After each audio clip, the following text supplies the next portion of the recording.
வள்ளுவன் இளங்கோ பாரதி என்றொரு வரிசையை நான் கண்டேன்.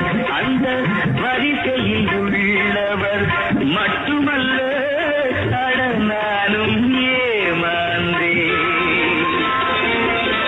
ஆத்திரம் என்பது பெண்களுக்கெல்லாம் அடுப்படி வரைதானே. ஒரு ஆதிக்க நாயகன் சாதிக்க வந்தால் அடங்குதல் முறைதானே. கம்பன் ஏமாந்தான் இளம் கண்ணியர்